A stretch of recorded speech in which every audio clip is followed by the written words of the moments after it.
is living in a Vietnamese household where it's never quiet. And while I am reading, you might hear some static and buzzing, and that's because my mic is a little bit busted. So, I've changed the settings of my mic to kind of do that, like, one ear to the next kind of thing. But I don't have one of those fancy ear mics. So, honestly, I don't think it makes that much of a difference.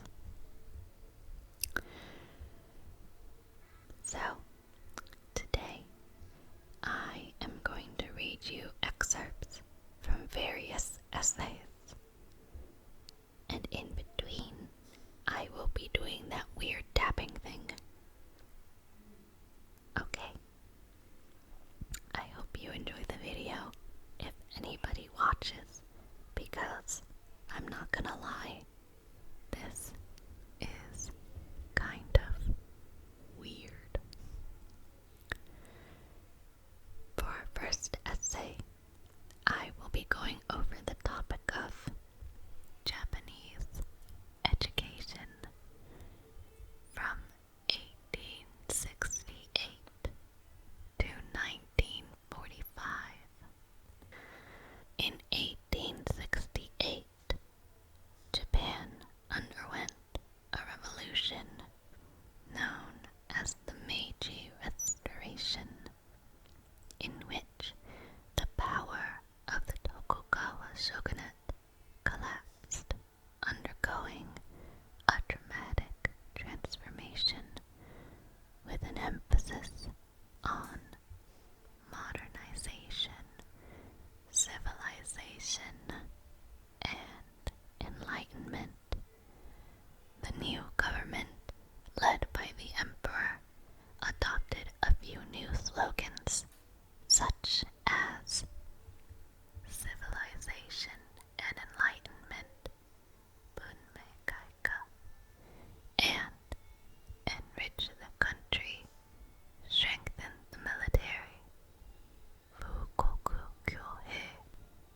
Bunmei Kaika characterized the aspirations of Japan to modernize, associating the idea of a progressive nation with that of the Western and European civilizations and enlightenment. Meanwhile, Fukoku Kyohei encompassed the other facet of westernization, which meant creating an empire through conquest and war. Success as a country became dependent upon a rich and strong military to defend itself first. Japan became influenced by the West, modeling their legislation, finances, architecture, and education, among other things. The new Meiji government was very aware of the importance of educational institutions. Thus, new educational reforms developed in response, creating new types of schools. The budding educational system adopted many Western ideals,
Administration of Japan.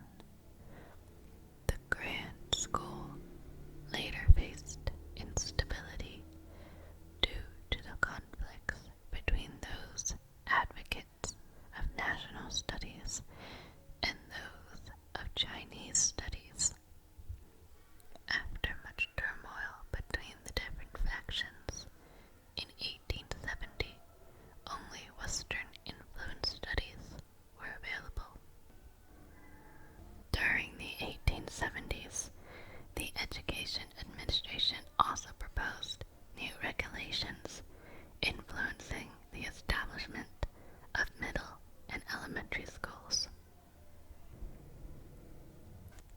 However, these schools would be institutions directly attached to the university rather than for the public. Middle schools offered specialized courses modeled after the university, further mirroring schools based upon the West. Although schools only open to a select few would not provide an adequate population compatible with the modern world. Therefore, there were also regulations made with plans for elementary schools open to the general populace. These elementary schools aimed to teach basic subjects such as reading, writing, arithmetic, and moral education. School classroom structure also changed to be more rigid, emphasizing order within the class. With these regulations and the continual influence of Western school models, the government created newer, more dramatic educational reforms under a formal system in 1871. By the 1930s and into the 1940s, Japan had become involved in several military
formation of Allied forces. Very quickly, under the Supreme Commander for the Allied Powers, or SCAP, new educational policies would be established to wipe out ultramilitarism and religio-nationalism. So, it's intermission time between essays. I hoped you enjoyed learning a little bit about Japanese education. And now, I will proceed to make random noises with a couple objects. First is a glass.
Next, I'll be tapping an elusive Shi Does charm keychain thing.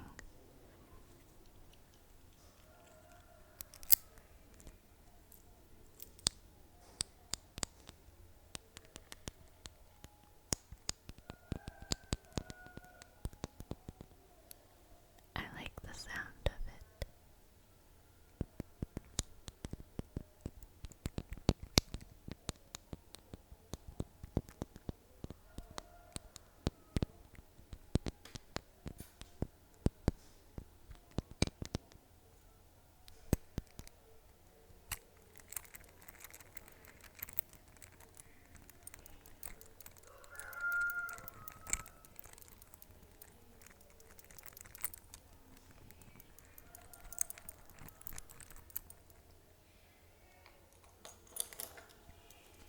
Intermission over.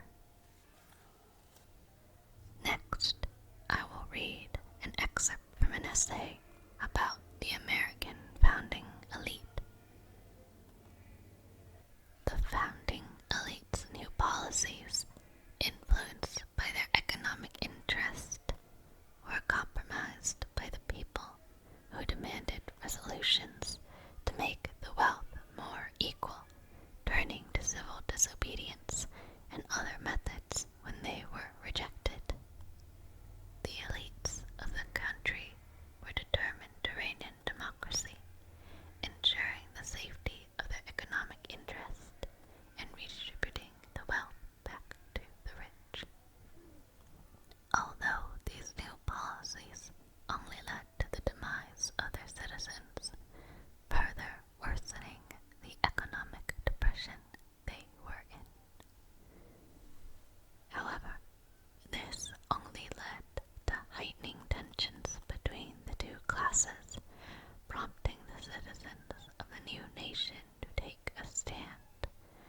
Ordinary Americans took to making proposals to address the first Great Depression, as well as protecting the democracy they had fought so hard to obtain, now threatened by corrupt elites and moneyed men.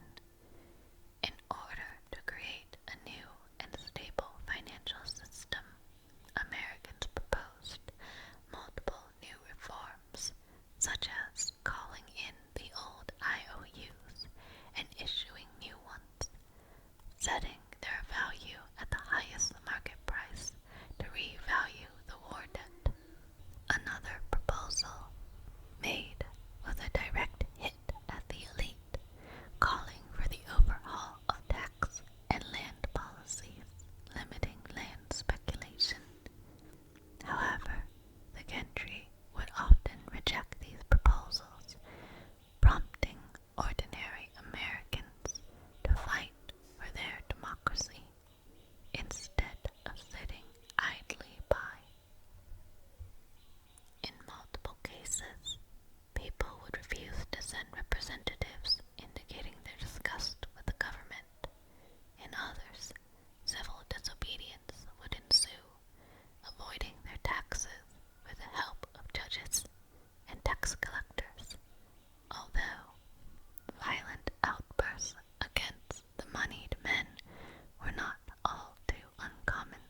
promised to cut the war debt by more than half.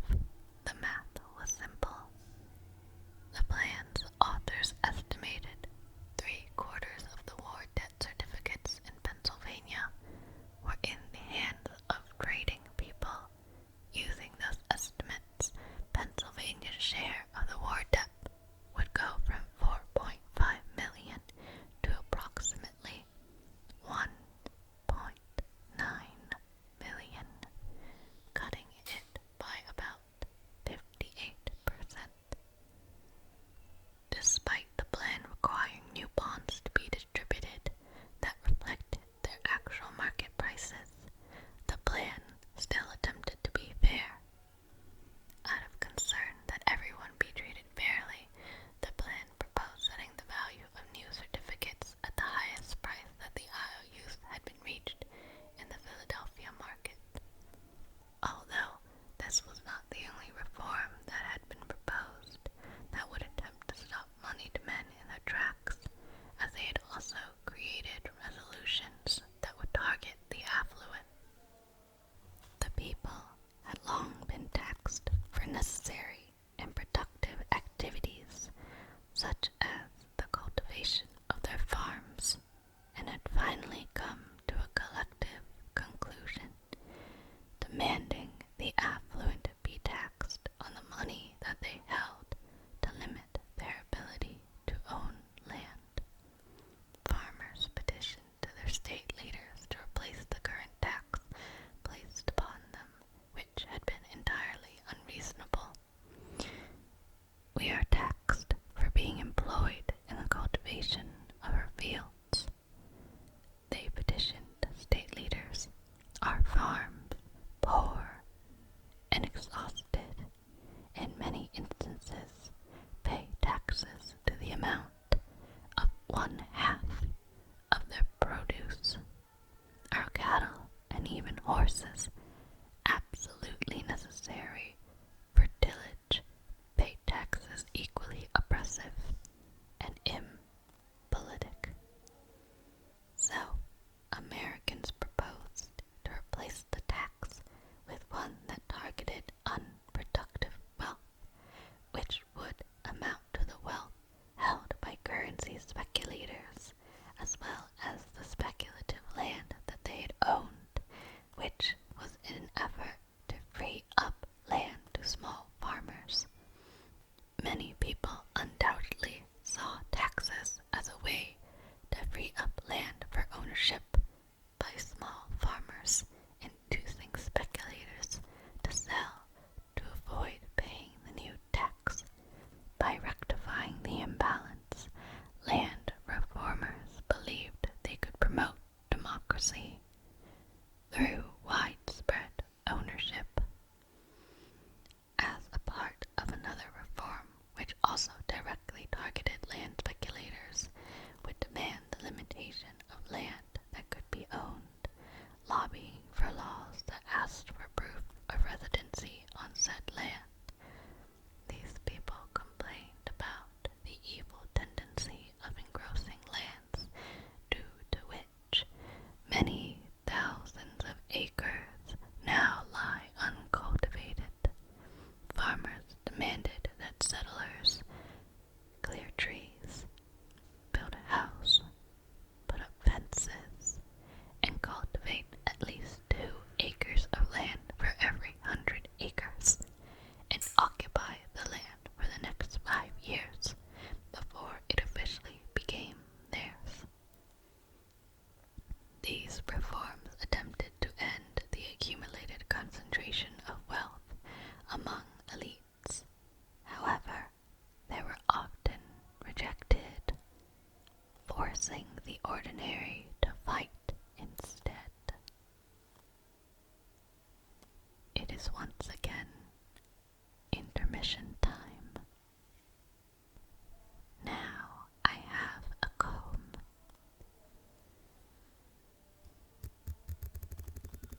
also have this rechargeable flashlight.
the early modern period. Again, with many preconceptions, I was not sure if women could get an annulment at all. Nonetheless, the process within the courts was very jarring, considering the extreme openness regarding the activity between couples. Just like many other people, I think that we have all been previously taught about the rather conservative nature of early modern life. In regards to that very conservative lifestyle, I also found that the nuns in Nails in the Wall to also be surprising. The nuns' resistance was something along the lines of the greatest prank of the early modern period. The nuns used their limitations to their advantage, replacing themselves with mannequins in order to protest. One last intermission before my end message.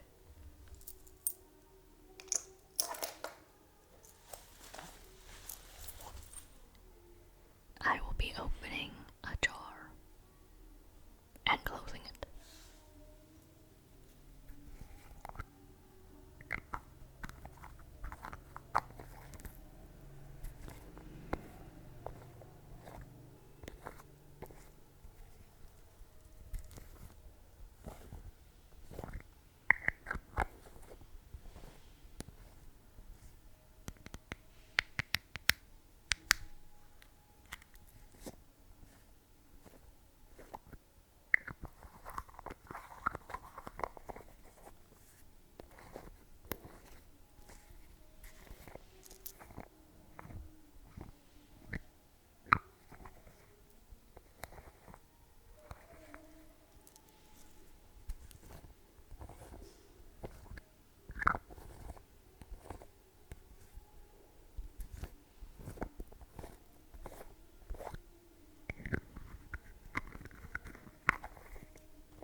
Alright, thank you so much for listening to She Does ASMR question mark, question mark, question mark.